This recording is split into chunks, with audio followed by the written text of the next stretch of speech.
Cek cek. Ya, Donghua zombie kita kini telah berubah sepenuhnya menjadi Donghua alien yang tentunya akan lebih menegangkan, mengerikan, menghororkan daripada sebelumnya, mengingat alien sendiri jauh lebih kuat berkali-kali lipat ketimbang zombie. Lalu bagaimanakah kisah selanjutnya? Ya udah, tanpa berlama-lama lagi, kita akan langsung saja wush wush ke jalur dunia tanpa batas.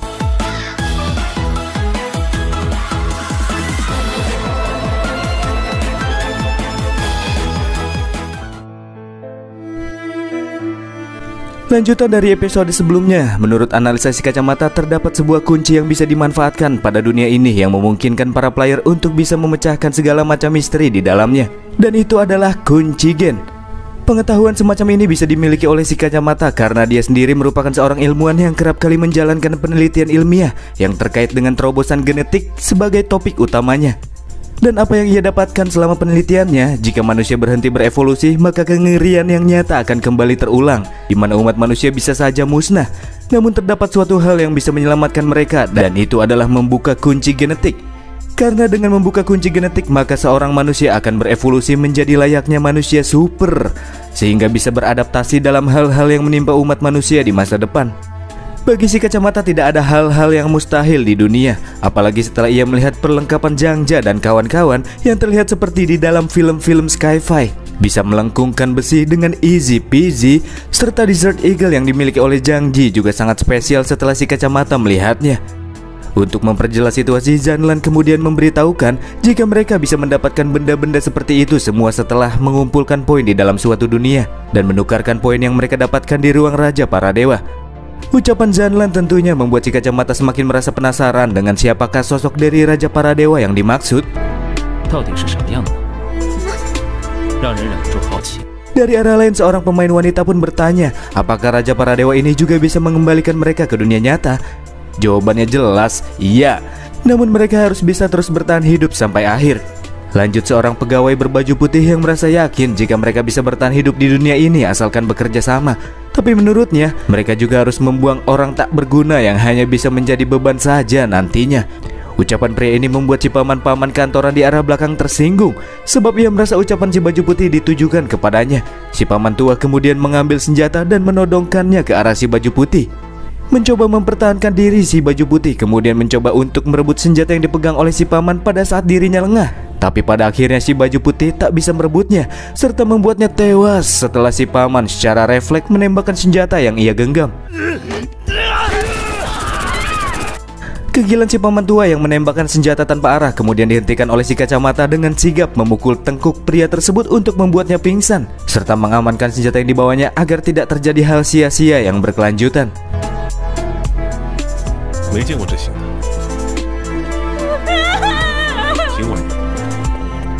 Tak lama berselang, tubuh si paman tua langsung tersetrum. Ini merupakan konsekuensi yang harus ia tanggung karena sudah menyerang player lainnya. Bersamaan dengan itu, poin miliknya juga dikurangi 1000 poin oleh sistem. Meskipun konsekuensi yang ia dapatkan tidak menyebabkan dirinya tewas, akan tetapi menurut Zhang Ji, jika seorang player poinnya minus dan itu terlalu banyak, maka Raja Para Dewa akan menghukumnya dengan kematian. Oleh karena itulah, para player tidak boleh menyakiti player lain jika tidak ingin dirugikan, serta menyelesaikan dunia ini untuk mendapatkan 1000 poin agar poin mereka tidak minus. Tak lama setelahnya, jam arloji semua orang pun berbunyi, memberikan misi utama yang menyuruh pemain untuk bisa kembali dengan selamat. Karena itulah, pada akhirnya si kacamata kembali meminta semua orang untuk memegang senjata mereka masing-masing dan melanjutkan perjalanan pergi ke ruang kendali utama. Sebelum beranjak pergi, Zhang Ji bertanya kepada si kacamata tentang identitasnya yang sejauh ini masih belum diketahui. Si kacamata pun memperkenalkan dirinya sebagai peneliti ilmiah yang bernama Chu Xuan. Setelah mendengar nama tersebut, Zero dan Bawang yang sepertinya mengetahui identitas si kacamata lantas menghadap Chu Xuan serta memberikan hormat kepadanya. Hal ini menunjukkan apabila Chu Xuan bukan hanya sekedar orang sembarangan.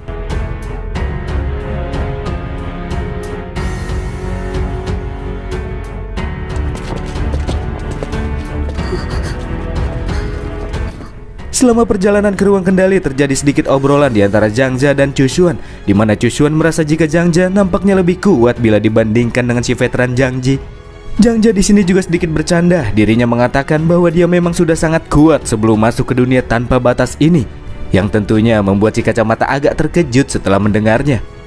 Faktanya Zhang Jia menjadi lebih kuat karena sebelumnya ia cukup beruntung mendapatkan lebih banyak poin dari yang lainnya dan menukarkan banyak poin dengan benda-benda yang bermanfaat untuk menambah kekuatannya. Tapi meskipun begitu, ia belum bisa membuka apa yang disebut dengan kunci gen seperti yang diucapkan oleh Chu Xuan sebelumnya. Zhang Jia sendiri sebenarnya masih belum mengetahui apa yang dimaksud dengan kunci gen ini. Namun setelah melihat Chu Xuan, Zhang Jia teringat dengan si dokter gila di dunia sebelumnya yang juga sangat peduli dengan evolusi manusia alias kunci gen. Setelah sedikit mendengar cerita dokter gila dari Zhang Jia, Chu Xuan menganggap apa yang dokter gila lakukan memang sudah benar. Tapi si dokter tidak menyadari satu bagian penting yang menjadi inti dari permasalahan untuk membuka kunci gen. Obrolan mereka pun menarik perhatian Zhang Ji yang kemudian bertanya apakah bagian inti yang tidak disadari oleh si dokter gila. Chu Xuan pun menjawab, bagian tersebut adalah membuat seseorang menembus batasan, yang artinya membuka kunci gen hanya bisa dilakukan oleh orang-orang tertentu saja. Zhang Ji pun membenarkan perkataan Chu Xuan dan lanjut menjelaskan kalau kunci gen ini bisa diibaratkan seperti kekuatan yang dibatasi oleh saklar. Jadi jika seseorang bisa menerobos saklar tersebut, maka mereka bisa membuka kunci gen tersebut. Tapi sayangnya banyak orang yang tidak mampu menembus batasan tersebut.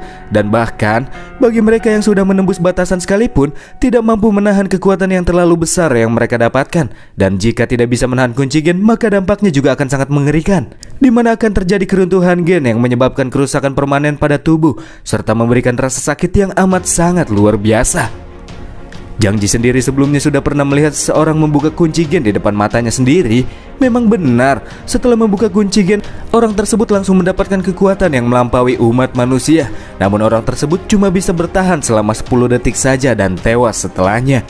Di tengah-tengah obrolan tersebut tiba-tiba saja terdengar suara-suara dari arah lain, membuat semua orang diharuskan untuk bersikap siaga. Tapi mereka juga tidak boleh membuat suara yang mengundang kegaduhan.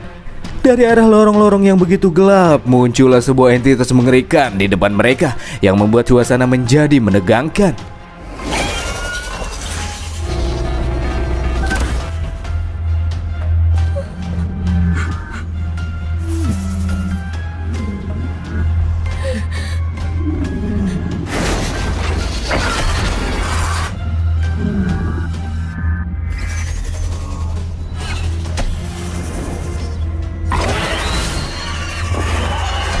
Setelah melihat makhluk tersebut tidak menyerang, para player pun yakin jika makhluk mengerikan di depan mereka ini tidak bisa melihat serta mendengar, tapi bisa merasakan pergerakan seseorang dan akan segera menyerang bila menyadari adanya suatu kehidupan.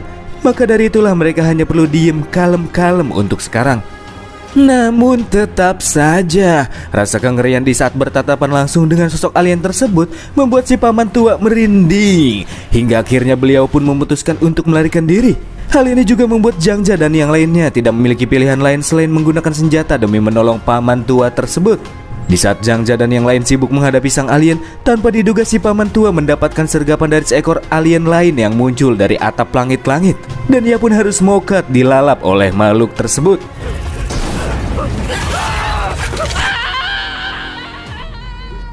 Momen-momen tersebut juga membuat player wanita yang suka panikan ini mulai berlarian tanpa arah. Dan pada akhirnya ia juga harus tewas setelah ekor si alien menembus tubuhnya. Dan aksi tembak-menembak pun terus berlanjut.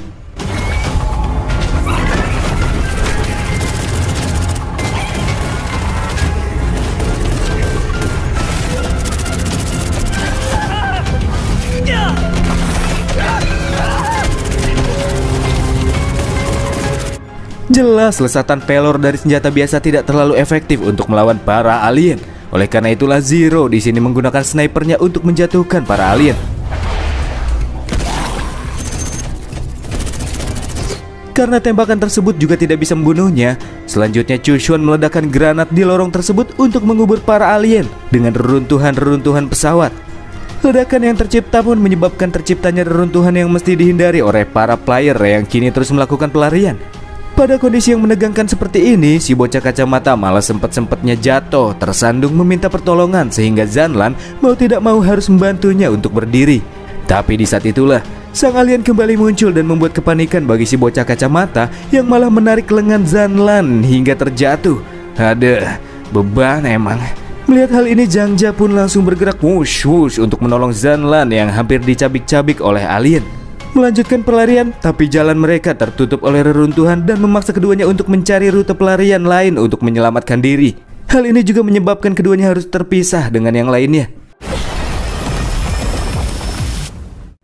Keduanya pun berhasil selamat setelah menemukan sebuah ruangan yang terlihat aman, menutupnya rapat-rapat dan membuat ruangan tersebut sebagai tempat beristirahat untuk sejenak sebelum melanjutkan perjalanan ke ruang kendali. Zanlan berterima kasih kepada Zhang Jia yang sudah menyelamatkannya, tapi bagi Zhang Jia hal ini sudah seharusnya ia lakukan sebab mereka sudah membuat janji untuk bisa kembali bersama-sama. Zanlan merasa sangat iri kepada Zhang Jia karena masih ada seseorang yang menantikan kepulangannya. Ucapan wanita tersebut kembali mengingatkan MC kepada Lori yang sedang menunggunya di rumah. Bila mengingat hal tersebut, Zhang Jia menjadi sangat bimbang dengan Lori yang dibangkitkan dari kematiannya. Diceritakanlah olehnya, apabila Lori sedari kecil sudah memiliki tubuh yang sangat lemah, kesehatannya juga sangat buruk. Tapi meskipun begitu, Zhang Jia berjanji kepada orang tuanya untuk merawat wanita tersebut sampai semuanya berakhir. Zhang Jia bertanya-tanya apakah Lori yang telah dibangkitkan itu sama seperti wanita yang ia kenal sebelumnya. Hal ini semakin membuat mentalnya jatuh dalam ketidakpastian. Zanlan yang melihat Zhang Jia galau abis menggunakan skill penyembuhannya untuk membuat MC agak baikan. Namun momen-momen tersebut juga malah membuat Zanlan kembali teringat kepada orang tuanya. Itu momen-momen yang sangat mensedihkan bagi wanita ini, karena kedua orang tuanya sudah meninggal karena kecelakaan mobil pada saat Zanlan masih kecil. Itu juga bertepatan dengan hari ulang tahunnya. Maka dari itulah, sejak saat itu Zanlan tidak pernah lagi merayakan apa yang dinamakan dengan ulang tahun.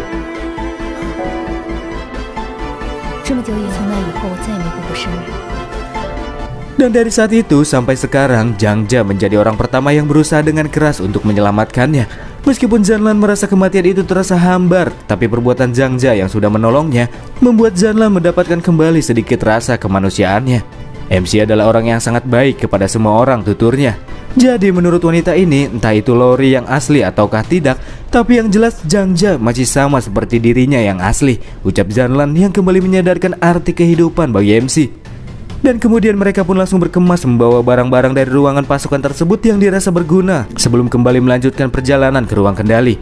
Di sini Zhang Jia memanfaatkan cincin penyimpanannya, memasukkan semua barang-barang tersebut supaya lebih efisien ke dalamnya.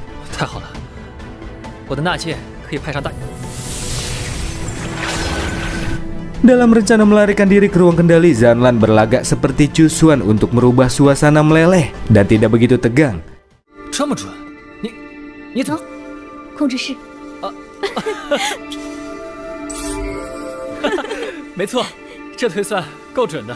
我的推算通常不会有错，我也是刚刚才发现的。就这个德行。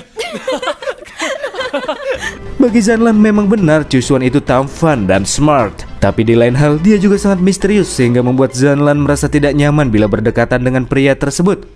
Di saat yang sama, Zhang Jia juga mengungkapkan kepada wanita tersebut jikalau dia tidak ingin melihat orang-orang di sekelilingnya tewas di depan matanya. Dan karena dia juga tidak ingin menanggung beban yang begitu berat sendirian, Zhang Jia untuk sekarang mau terus bertahan hidup bersama dengan Zanlan. Tapi tiba-tiba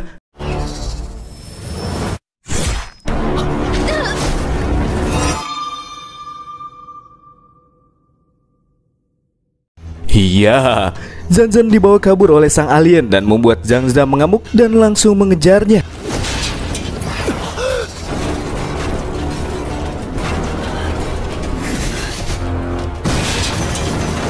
Dan setelah berhasil mengejar Zanlan yang dibawa kabur oleh alien, Zhang Jia mendaratkan pukulan keras yang membuat si alien harus melepaskan wanita tersebut untuk melanjutkan perlawanannya kepada Zhang Jia.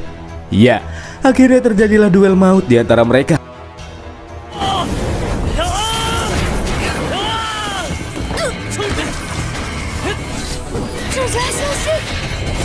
Zhang Jia menggunakan sebilah belati untuk memotong lidah sang alien.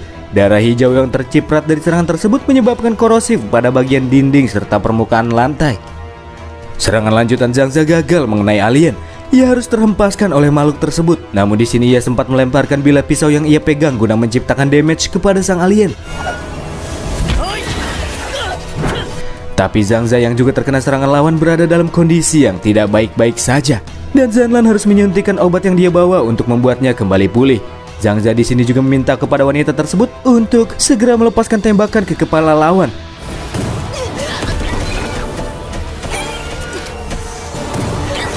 Tapi karena Zanlan belum terlalu mahir dalam hal membidik lawan, Zhang Jia memaksakan dirinya untuk membantu Zanlan mengeker kepala target yang terus-menerus bergerak.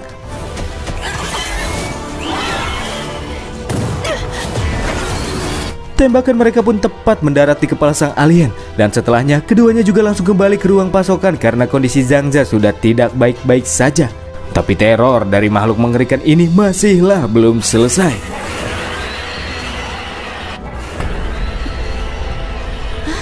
Setelah kembali ke ruang pasokan dan di saat Zanlan berniat untuk menutup pintu, kehadiran sang alien yang mendekat dirasakan oleh Zhangza dan ia pun kembali menyelamatkan Zanlan yang nyaris saja ciloko.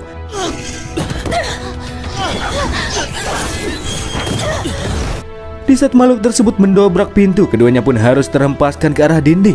Dan kemudian sang alien lebih dahulu menargetkan Zhangza sebagai kudapannya. Namun keinginan untuk terus bertahan hidup yang dimiliki oleh Zhangza sangat besar. Meskipun harus memaksakan diri, ia tetap bertarung sekuat tenaga. Dan kali ini ia menghadapi sang alien dengan sebuah pedang biasa yang sempat ia beli di ruang Raja Para Dewa sebelumnya.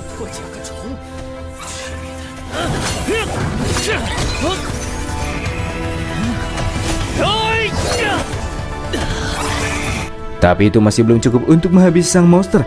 Dengan tubuhnya yang kini terlilit oleh ekor, Zhangza kemudian dilemparkan ke arah dinding sampai membuat pandangannya mulai berbayang-bayang. Di momen-momen krusial tersebut, Zanlan untuknya melesatkan beberapa tembakan hingga membuat lawan terjatuh. Tapi lagi dan lagi, makhluk tersebut kembali bangkit. Sementara Zhangza yang sudah kepayahan setelahnya berakhir dalam keadaan tak sadarkan diri. Dan di saat itulah mulai terdengar suara dari sistem yang memulai tahap prosesi membuka kunci gen di dalam tubuh Zhangza. Karena tubuh Zhangza yang sekarang sudah memenuhi kondisi untuk membuka kunci gen. Di tengah-tengah prosesnya, Zhangza merasakan sakit yang amat luar biasa. Tapi bersama dengan itu, tubuhnya juga dilimpahi dengan energi spiritual kemasan yang begitu melimpah.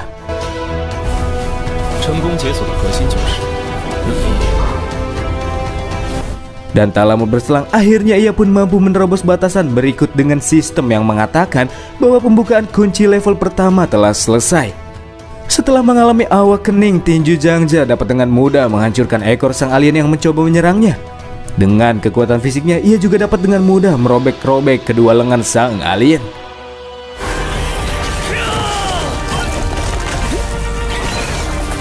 Dan sebagai serangan eksekusi, ia melepaskan tinju lengan kiri berkekuatan maksimal. Dan tinju tersebut membuat sang alien hancur berkeping-keping. Tapi dia juga langsung pingsan setelahnya. Setelah kembali membuka kedua matanya, Zhangza yang mencoba kembali bangkit merasakan adanya sesuatu yang aneh di dalam tubuhnya. Ia mulai kembali kehilangan kesadaran. Dan setelah diperiksa oleh Zanlan, wanita ini tidak merasakan adanya tanda-tanda kekuatan spiritual di tubuh MC. Segala macam obat-obatan yang dibawa Zanlan pun nampaknya terlihat sudah tak lagi berguna. Apakah Zhangza akan tewas di sini?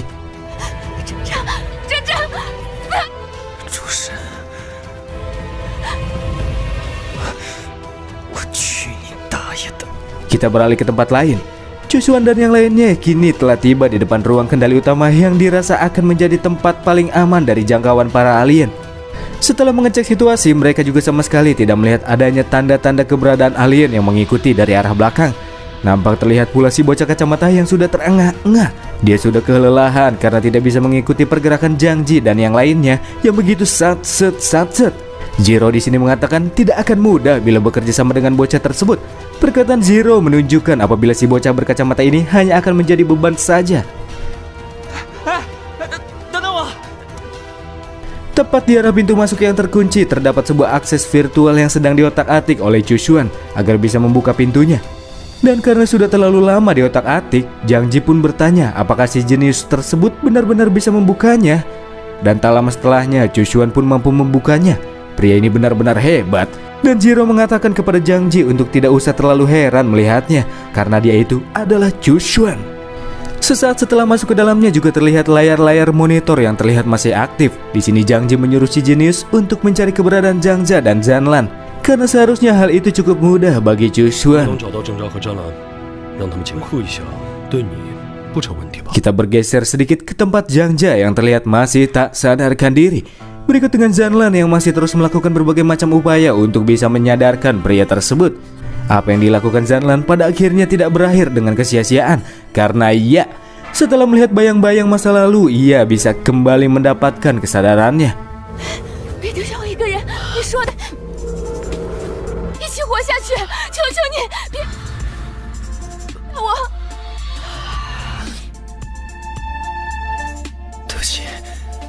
Tingkat pemulihan tubuh Zhangja dari luka sepertinya sudah mengalami perkembangan yang cukup pesat. Dia terlihat sudah kembali prima. Sedangkan Zanlan yang bahunya tercoblos oleh ekor alien juga merasa hanya membutuhkan 1 dosis obat lagi sebelum kembali ke kondisi primanya. Tapi dari itu semua yang lebih membuat Zanlan heran mengapa sebelumnya energi spiritual Zhangja bisa meledak-ledak dan bisa mencabik-cabik alien dengan mudahnya. Di saat yang sama rasa heran tersebut pun terjawab di saat arloji Zhangja menyebutkan jika dirinya sudah berhasil membuka kunci utama alias kunci gen.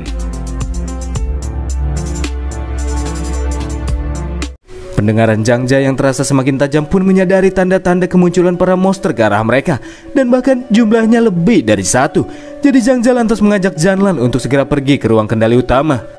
Namun sebelum itu Chusuan memanfaatkan ruang kendali untuk menghubungi keduanya, memberikan kabar bahwa Chusuan dan yang lainnya sudah berada di ruang kendali.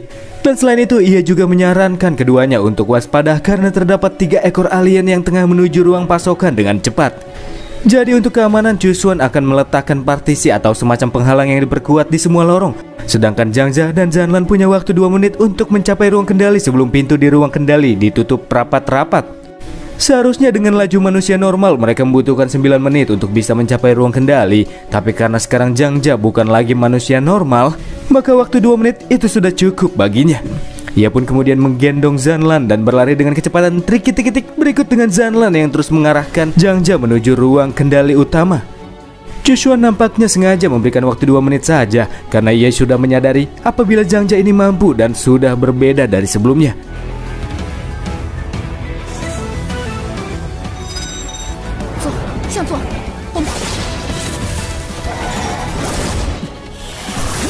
Dan setelah Zhangja berada di jarak yang ideal, Chusuan pun mendorong tuas untuk menutup pintu di ruang kendali. Selama perjalanannya, Zhangja juga terus-menerus menggocek para monster yang muncul di tengah lorong, hingga terjadilah kejar-kejaran di antara mereka.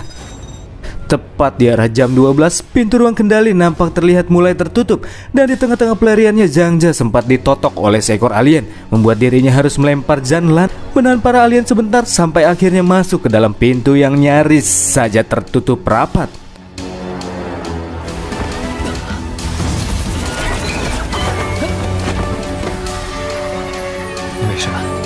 Menggunakan banyak energi juga membuat Zhangja kelelahan, tapi ia merasa tak butuh waktu lama untuk bisa kembali pulih seperti sedia kala.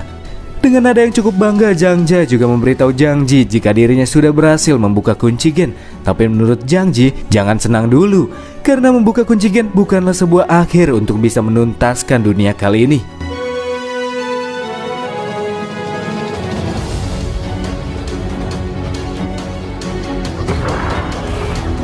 Semua yang selamat kini kembali berkumpul.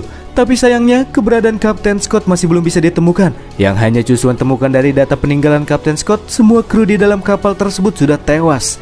Dan bila melihat dari layar CCTV di dalam kapal ini, tidak ada lagi manusia lain yang masih hidup selain mereka yang ada di sana. Dan setelahnya Chusuan kembali memutar video lanjutan Kapten Scott. Dari sini disebutkan apabila sang kapten dan beberapa krunya yang tersisa sudah menetap di ruang kendali ini karena para alien sudah mengambil alih semua lokasi yang terdapat di dalam kapal ini. Dia juga sudah menurunkan partisi yang diperkuat di setiap lorong. Jadi tempat ini dianggap sebagai tempat yang paling aman dari serangan para alien. Tapi anehnya selama perjalanan ke tempat ini, Zanlan melihat partisi yang dipasang di setiap lorong sudah terangkat. Sebenarnya apakah yang terjadi? Sebelum mendengar lebih jauh, Zhangja menyarankan untuk mengisi energi dulu karena dia sebelumnya mendapatkan barang bermanfaat dari ruang pasokan. Ia pun langsung mengeluarkan banyak minuman dari cincin penyimpanannya. Setelah melihat keajaiban dari cincin tersebut, si bocah kacamata pun begitu terlihat antusias. Dan setelahnya Zhangja menjelaskan bahwa benda ajaib ini juga ia dapatkan dari Raja Para Dewa dengan cara menukarkan beberapa poinnya. Dan selanjutnya video Kapten Scott pun kembali diputar, di mana kali ini Kapten Scott terlihat sudah kehilangan semangat hidupnya. Ia pun mengatakan bahwa mereka sudah mendapatkan balasan dari planet asalnya, di mana markas besar dari planet tersebut sudah mengirimkan 13 orang yang bertugas sebagai regu penyelamat. Dan di tengah-tengah penjelasannya si Kapten mulai menunjukkan gelagat yang terasa aneh. Ia menjadi seperti orang yang tidak waras. Ia mulai melihat para alien berada di sekelilingnya dan bersamaan dengan perutnya mulai menggembung hingga akhirnya meledak dan tewas di tempat.